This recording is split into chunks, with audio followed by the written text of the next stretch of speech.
Bismillahirrahmanirrahim. Assalamualaikum warahmatullahi wabarakatuh.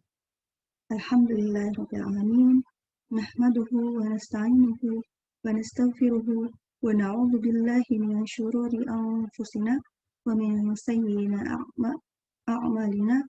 May yahdihillahu fala mudilla lahu wa may yudlilhu fala hadiya lahu. Allahumma shalli ala sayyidina Muhammad wa ala alihi wa sahbihi ajma'in. Amma ba'du. Puji syukur kehadirat Allah Subhanahu wa taala yang telah memberikan begitu banyak limpahan kenikmatan dan rahmatnya sehingga hari ini saya pribadi bisa menyapa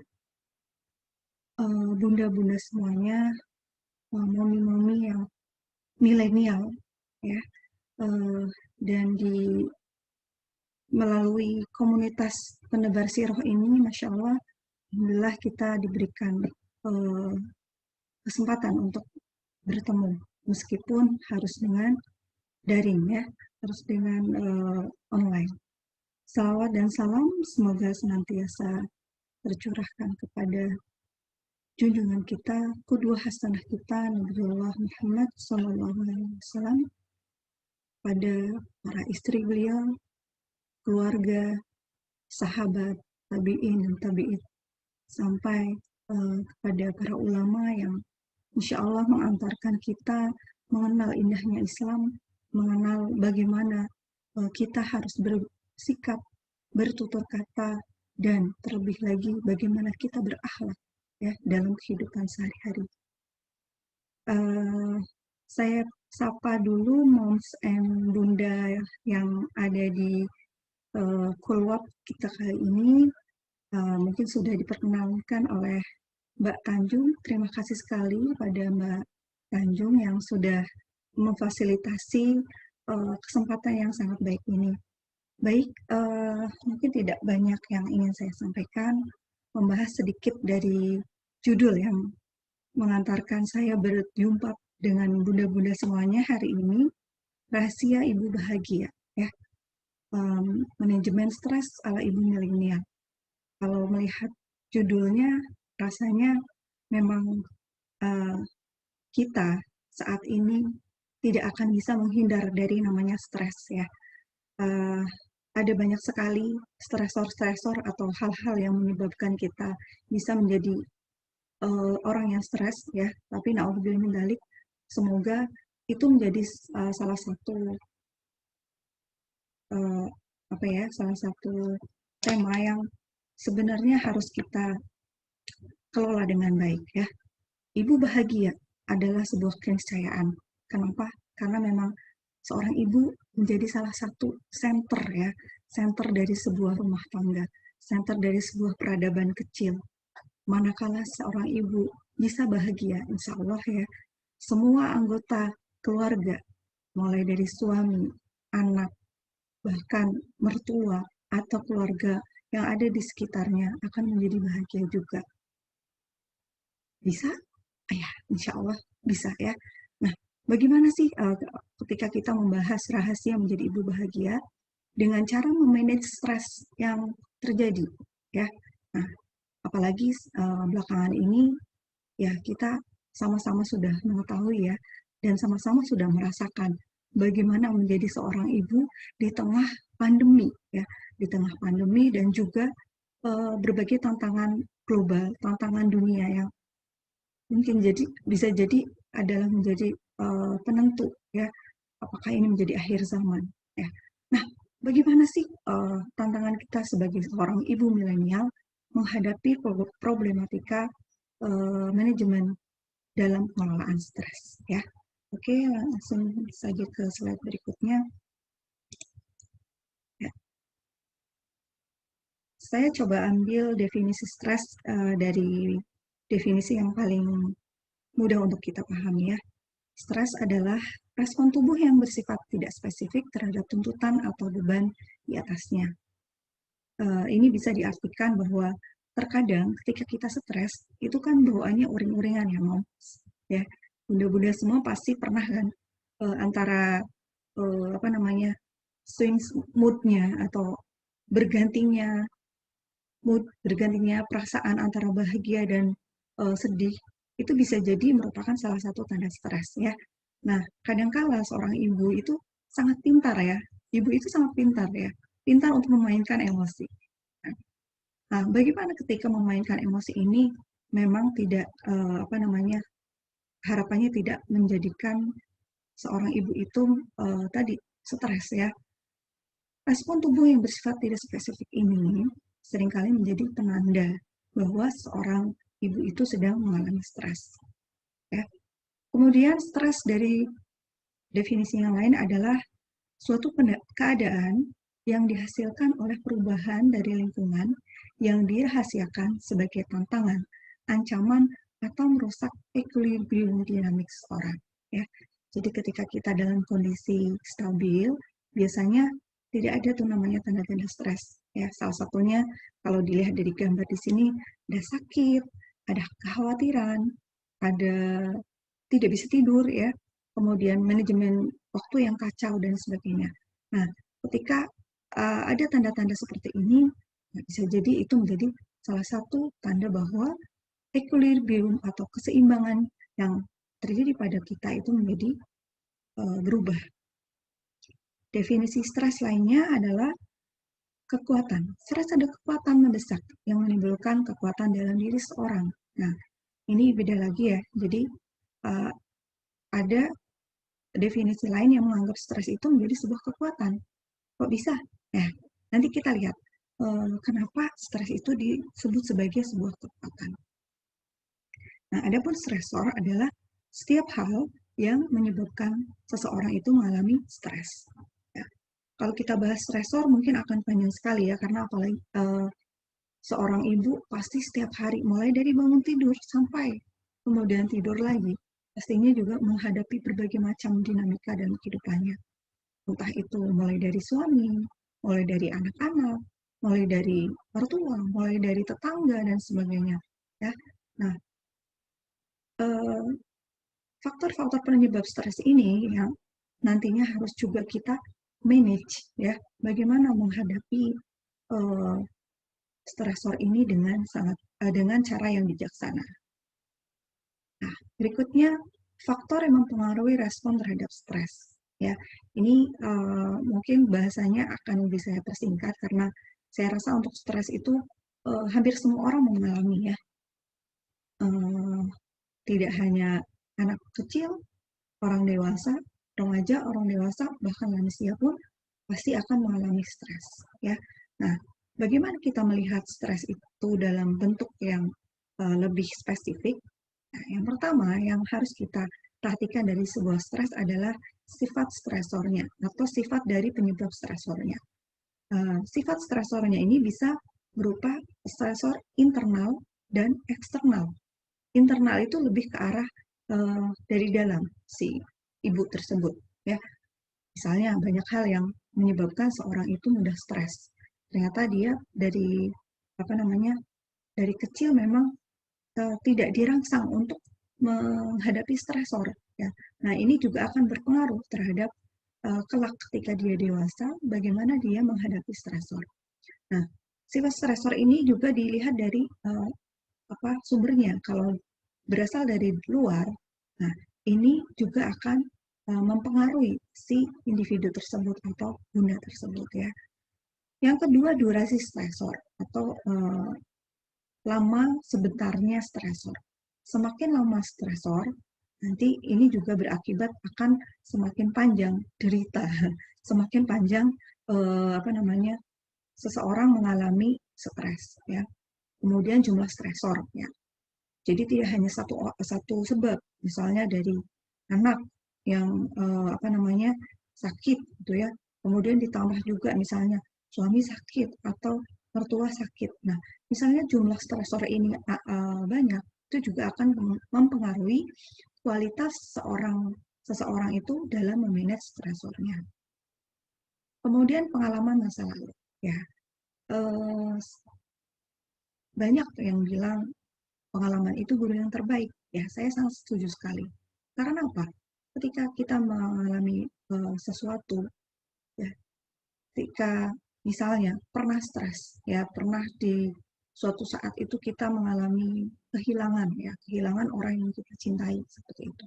Nah, ini juga akan berpengaruh terhadap bagaimana kita menyikapi ketika suatu saat kita menghadapi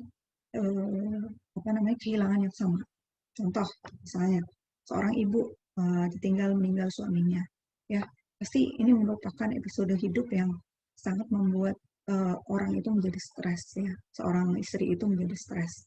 Nah, di lain waktu, ketika dia sudah melewati masa kehilangan itu, kemudian ternyata tiba-tiba mungkin qadarullah dia mengalami kehilangan dompet atau misalnya dicopet atau apa gitu ya. Nah, respon kehilangannya ini akan berbeda ya. Karena apa? Karena dia sebelumnya pernah mengalami kehilangan yang lebih parah misalnya. Nah, ini juga bisa mempengaruhi seseorang ketika menghadapi stres. Berikutnya yang kelima adalah tipe kepribadian. Tipe kepribadian ini juga seringkali dikaitkan dengan bagaimana orang itu berespon terhadap stres. Ya. Ada orang yang bilang tipe kepribadian misalnya melankolis, biasanya mellow gitu ya, baperan dan sebagainya. Atau yang lainnya misalnya flekmatis, ya, ini lebih cuek gitu ya, kalau ada masalah cuek aja gitu. Nah, bagaimana seorang merespon stresor ini, ya, biasanya terkait dengan tipe kepribadian, ini juga akan mempengaruhi bagaimana cara pandang dia, bagaimana cara mengelola dia terhadap stresor. Berikutnya tahap perkembangan, ya. Tahap perkembangan tadi sedikit sudah saya singgung. Anak SD ketika dia menghadapi stres pasti akan berbeda responnya dengan anak SMP atau dengan anak SMA seperti itu. Begitu juga dengan kita sebagai seorang ibu, ya. Ketika seorang ibu menghadapi stresor, ya.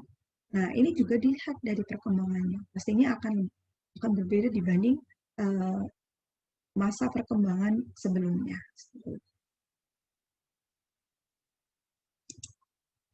Nah, saya akan coba lanjut ke arah bagaimana sih kita memandang stres itu dari sisi pandang yang lainnya. Di sini ada gambar, ya mungkin Bunda bisa melihat ini gambar apa ya, Bu? Ya, ini gambar labirin, ya. Pernah ke taman apa? Taman bunga, ya. Di situ biasanya ada labirin ya. Nah, di labirin itu kan banyak sekali tikungan, ya. Ada jalan lurus, ada jalan belok, kanan, kiri, dan sebagainya. Nah, hidup ini itu ibaratkan seperti labirin, ya, di mana kita ada di sisi sebelahnya, sementara tujuan hidup kita itu ada di sini, misalnya, ya. Jadi ketika kita menghadapi stresor, gitu ya.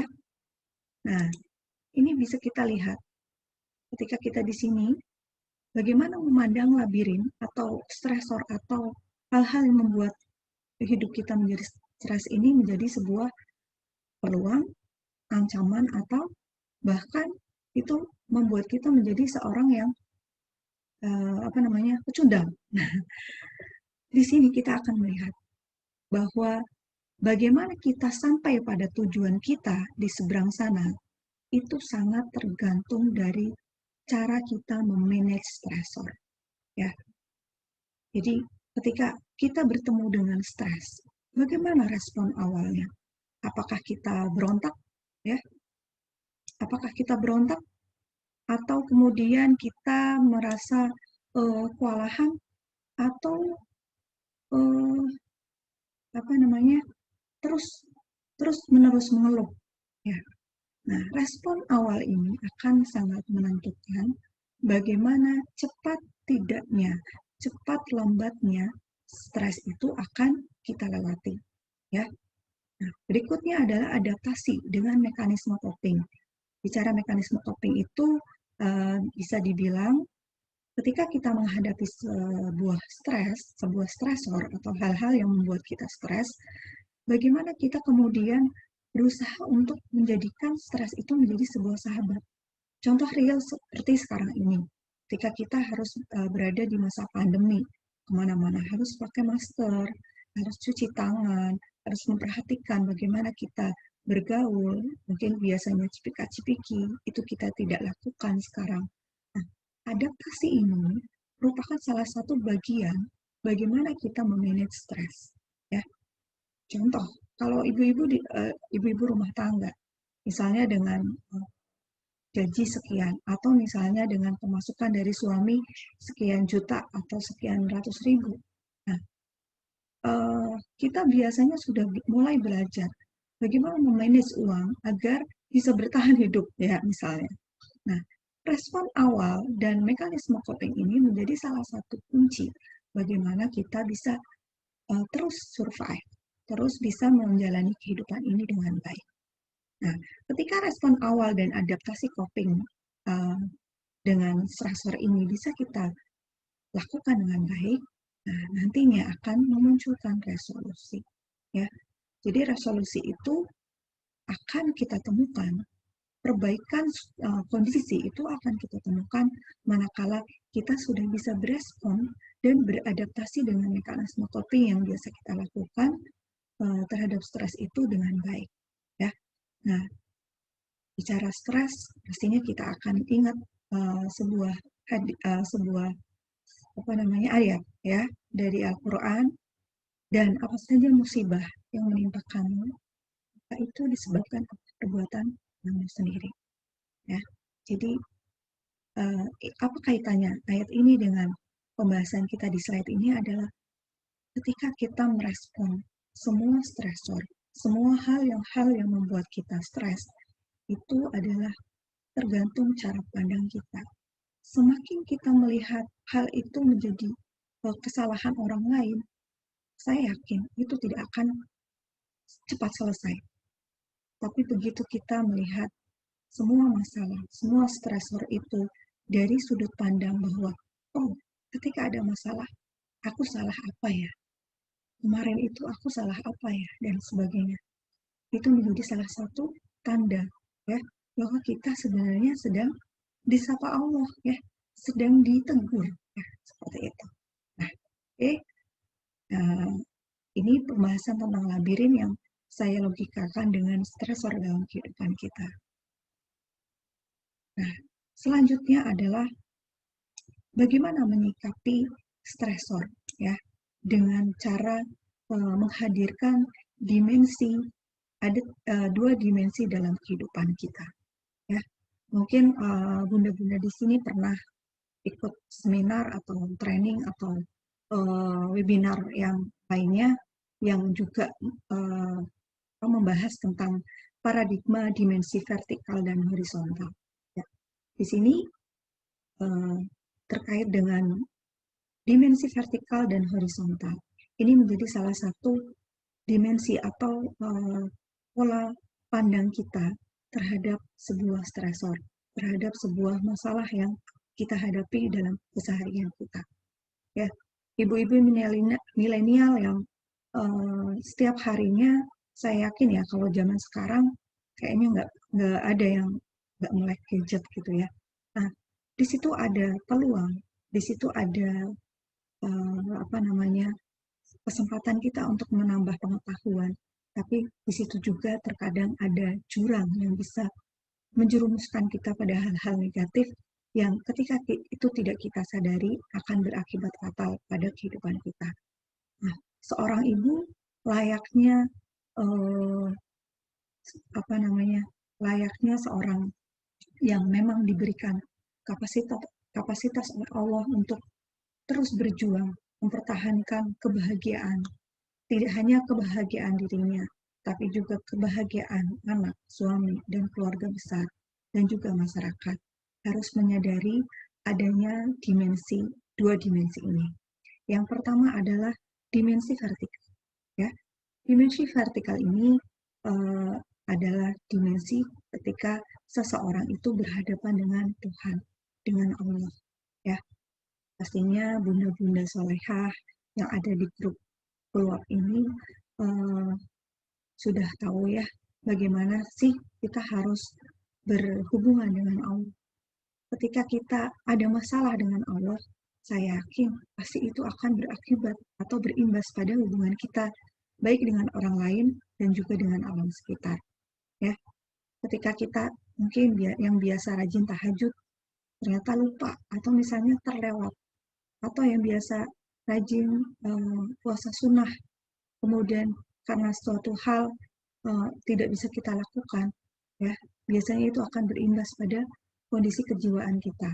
Jadi cepat marah, cepat emosian, ya ujung-ujungnya bisa jadi menyalahkan orang, menyalahkan anak, ya menyalahkan lingkungan sekitar. Nah, hati-hati ya Bunda. Jadi ketika kita membahas hubungan vertikal dengan Allah, ini adalah hubungan yang paling harus kita jaga, ya paling harus kita jaga. Kenapa? Ya, kita tidak akan bisa melakukan apapun manakala kita tidak dekat dengan Allah. Ya, ketika kita dekat dengan Allah, yakinlah ya, Allah sendiri yang akan menuntun langkah kita. Jadi akan sangat penting manakala kita harus menjaga dimensi vertikal ini. Selanjutnya dimensi horizontal. Ada dua tipe dimensi horizontal. Yang pertama, dimensi horizontal berhubungan dengan orang lain, dan yang kedua adalah berhubungan dengan alam atau lingkungan. Bukan tidak mungkin ketika kita bermasalah dengan orang lain, apalagi misalnya orang lain itu adalah pasangan, ya. Ya kalau pasangan bukan orang lain ya, tapi itu bagian dari jiwa kita gitu ya, belahan jiwa katanya. Nah, bukan tidak mungkin seringkali ujian itu ternyata datang dari dalam ya, orang terkasih, orang terdekat.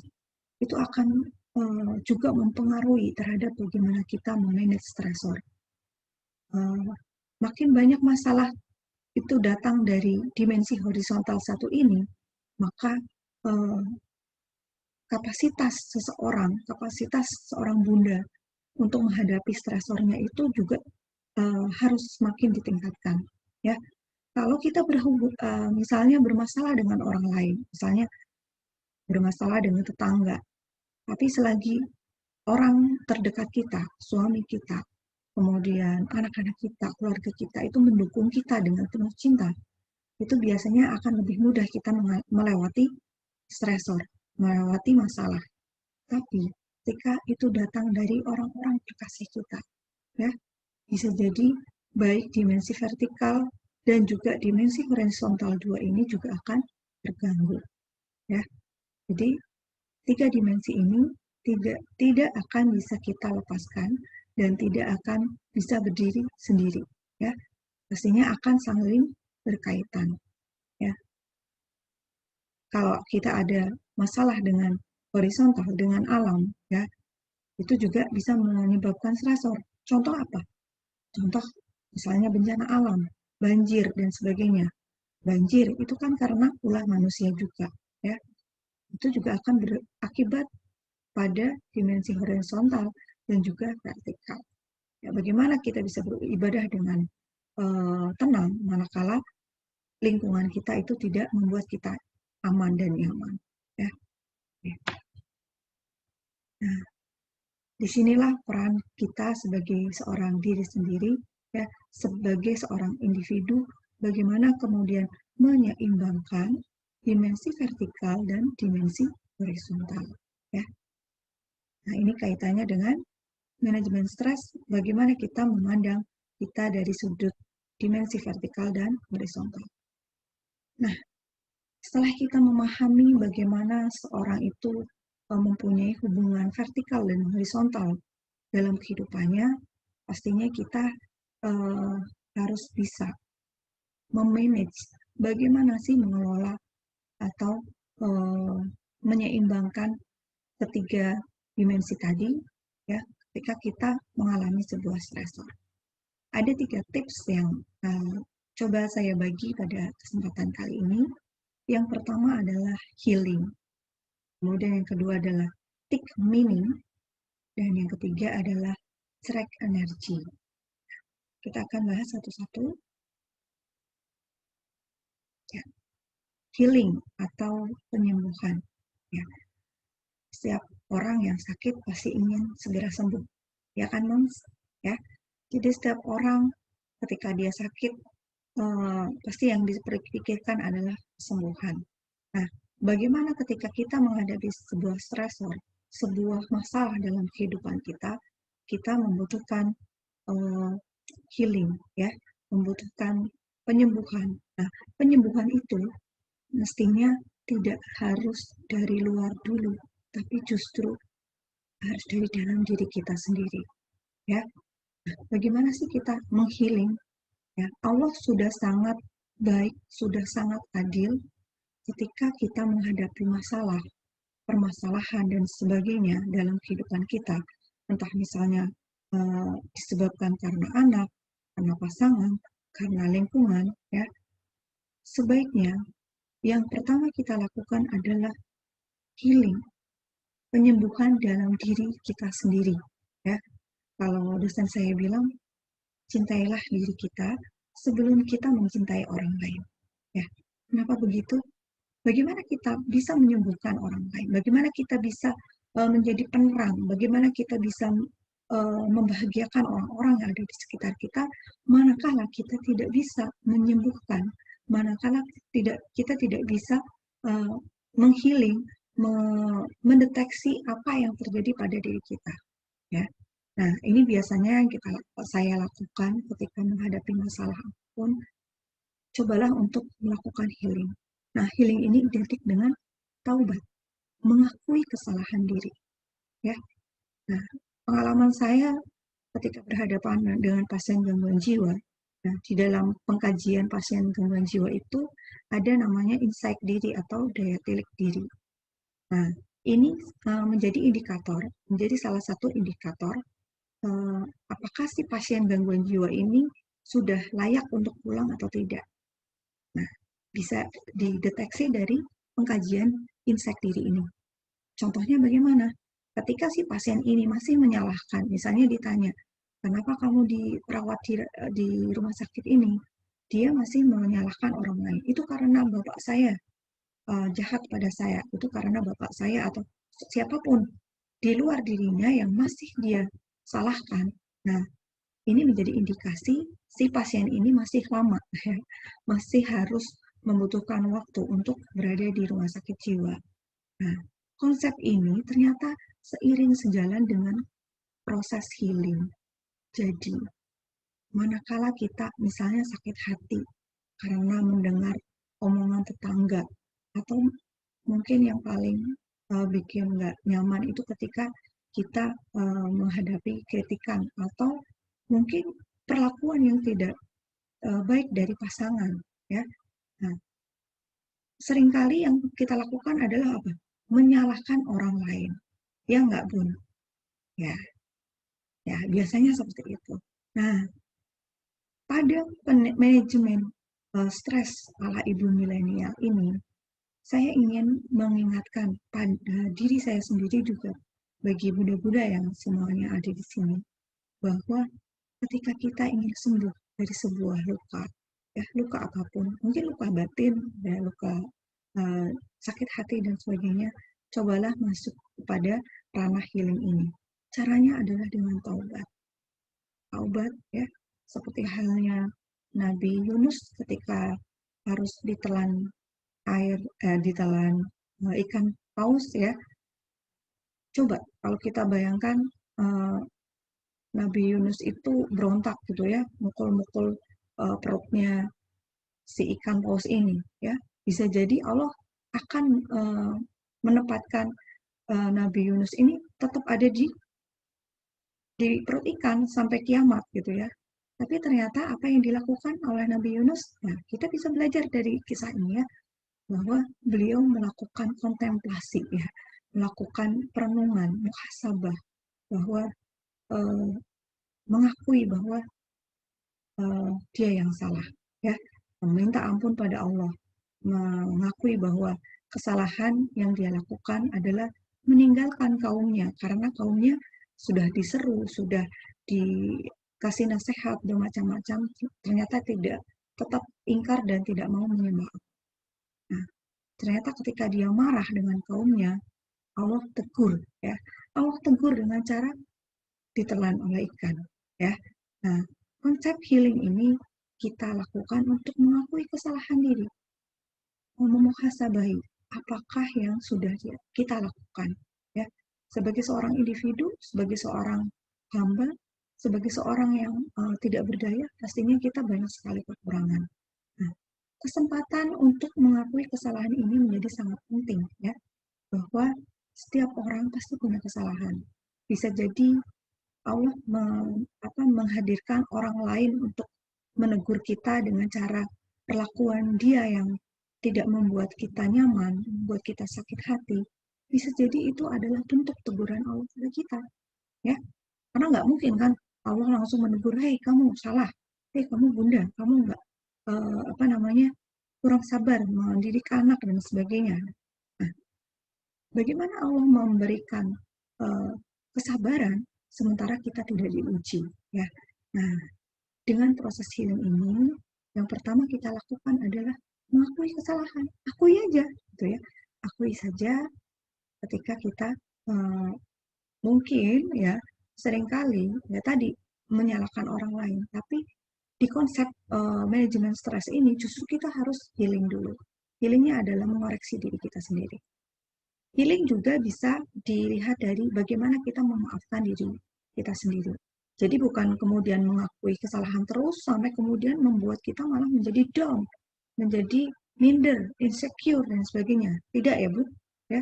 Tapi konsep healing berikutnya setelah kita mengakui kesalahan adalah memaafkan diri kita sendiri, ya.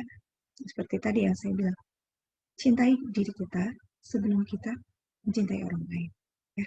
Jadi kalau kita bisa mencintai diri dengan cara memaafkan, oke, ya Allah, aku salah. Tolong maafkan ya Allah untuk aku bisa menjadi seorang yang lebih baik lagi, ya. Memaafkan diri sendiri, ya, karena kita sering sering sekali menganiaya diri kita. Contoh, apa saja sifat yang bisa menganiaya diri kita? Misalnya sombong, ya, berbangga diri, pencitraan, baik itu karena ada maunya misalnya, suka membanding-bandingkan, anak pertama, anak kedua dibanding-bandingin, anak cewek dan cowok dibanding-bandingin, oh suami dibanding-bandingin. Ya jangan ya, suka marah, ya, pikiran negatif. Nah, ini dari kelima ini biasanya sering kita alami ya. Ketika kita sadar bahwa banyak sekali sifat-sifat atau sikap-sikap yang seringkali sebenarnya itu bentuk dari kita menganiaya diri kita sendiri. Nah, disinilah yang terpenting. Kita harus bisa meminimalisir, ya, dengan cara mengakui kesalahan dan juga memaafkan diri kita sendiri, ya. Jadi konsep healing ini untuk menetralkan semuanya, ya. Jadi ingat ya, di surat An-Nisa ayat 110, barang siapa mengerjakan kejahatan dan menganiaya dirinya sendiri, kemudian ia memohon ampun kepada Allah, niscaya ia mendapati Allah pengampun lagi penyayang. Ini yang harus kita yakini, ya. Nah, kalau sudah minta ampun, jangan diulang. Oke, ya. Ini konsep healing.